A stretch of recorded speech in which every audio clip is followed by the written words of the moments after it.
my name's Steve Nixon and welcome to my channel, Old Man Does Try. This is the second vlog in my series of the training for the Boston Marathon. So in today's episode we'll just look at one or two things from the training last week, week one, and look through what I have for week two. So we'll look at a quick recap of week one. I managed to do 5 runs, 3 bikes, 3 swims and 3 strength training. So I hit all my targets for the week, and the total amount of running for week one of my Boston training was 31 miles. So we'll just look at a few workouts from week two. The first one is a VO2 max workout, which involved 4 times 3 minutes basically flat out with 2.5 minutes recovery.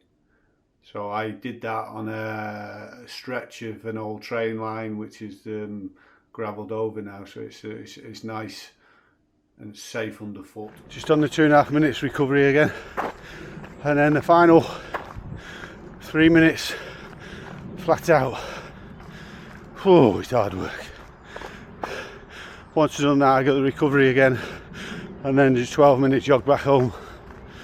So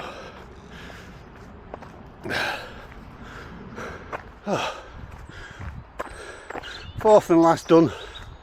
Now on the 2.5 minute recovery before gentle 12-minute jog back home. God, that was hard.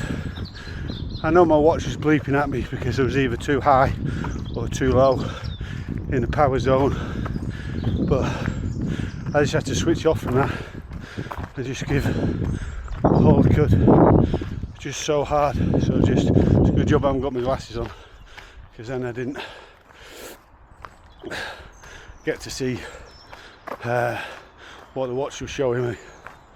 Oh, and it's just starting to rain. Right. Hi, welcome to Cumberland Track in Crewe.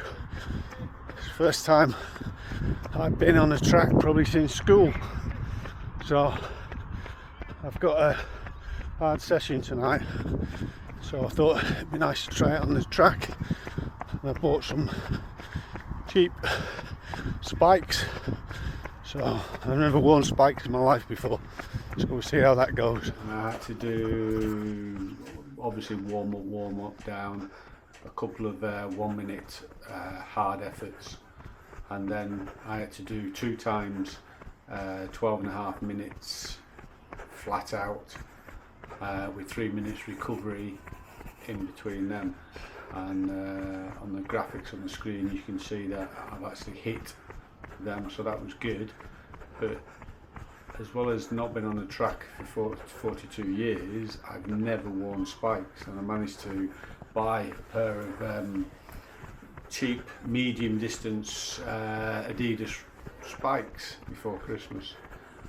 I've been struggling for a long time with Achilles throat heel pain, and wearing the spikes there was just no cushioning and nothing, and I was in real pain afterwards, and for the next 48 hours it settled back down to how it was, but I don't think I'll be using the spikes again. I just need plenty of cushioning. Before I finish off week two, I've also had to start doing my Ironman training. The actual training program probably won't start till February, but I wanted to try and start building up some of the rides I do outside. So I do 3 rides a week, 2 on my watt bike, and 1 2.5-3 hour ride I'm programmed on the training to do.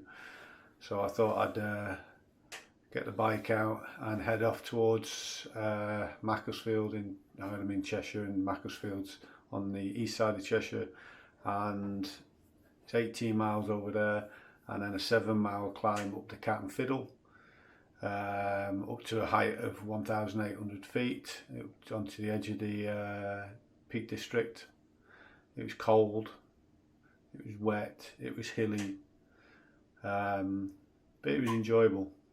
I'm glad I got out, glad I did it. So it's something I think I might try and do all my, weather depending, all my long rides before my training starts for the Ironman, just to try and build it up and get some elevation, because in Challenge Roth there's 5,600 feet of climbing in the 112-mile bike, so there's a lot of climbing, 2 really big climbs and very undulating.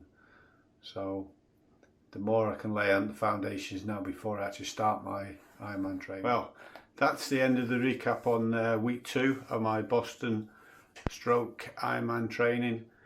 I've hit all my targets: 5 runs, 3 bikes, 3 swims and 3 strength training sessions. The 5 runs was 31 miles, so that's building it up. Eventually the training takes it up to 50 miles is the maximum for a week, whereas for Chicago the maximum I got to was 40. So it's a big jump, but hopefully doing it gradually, it'll be fine.